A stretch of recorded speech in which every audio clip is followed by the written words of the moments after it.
Bonjour et bienvenue pour ce deuxième épisode de la Renarde de Dessert. Aujourd'hui nous allons partir à la découverte de Marseille, dite la ville phocéenne. Bonne visite.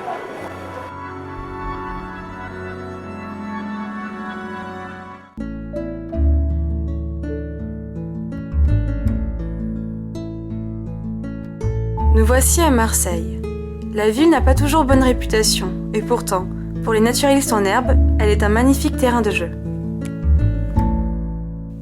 Le jardin des migrations du Fort Saint-Jean détonne par la variété de végétaux qu'il propose. La coronille des garrigues est aussi appelée coronille glauque.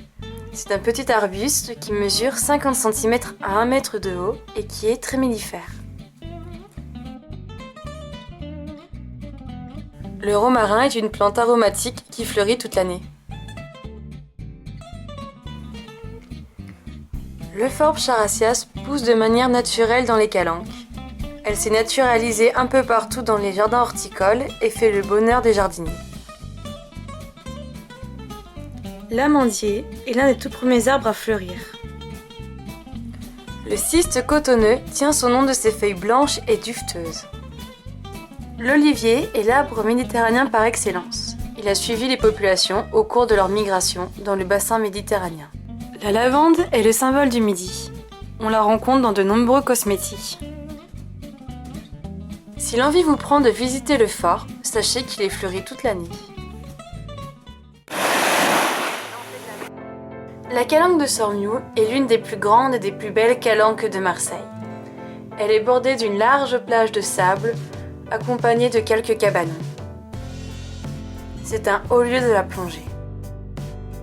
Le pin maritime est abondant en bord de mer. Il a été planté par l'homme pour retenir les dunes de sable et assainir le sol. Dans ce cadre idyllique, on trouve quelques espèces invasives, comme les chenilles processionnaires, mais aussi de belles fleurs qui ornent le bord des cabanons. Dans les calanques, on peut rencontrer l'une des plus grandes orchidées de France, l'orchis géant, qui est parmi les premiers à fleurir.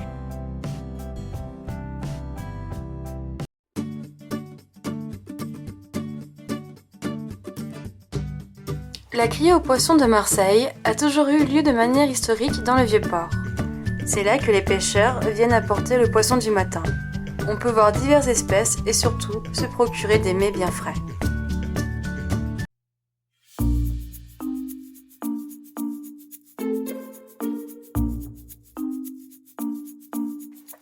L'herboristerie du Père Blaise est une institution vieille de 200 ans qui fournit les plantes médicinales aux Marseillais. Le Mucem est le plus grand musée d'histoire méditerranéenne. Il retrace les migrations des peuples autour du bassin méditerranéen. Le goéland locofée se réunit en grands groupes d'oiseaux pour nicher sous les corniches. On le rencontre désormais un peu partout en ville. Notre-Dame de la Garde fut érigée en l'honneur de la Vierge Marie. Cette église monumentale a pour mission de protéger les bateaux partant en mer et les marins. L'Empereur est la plus vieille quincaillerie de France. Elle existe depuis 1827.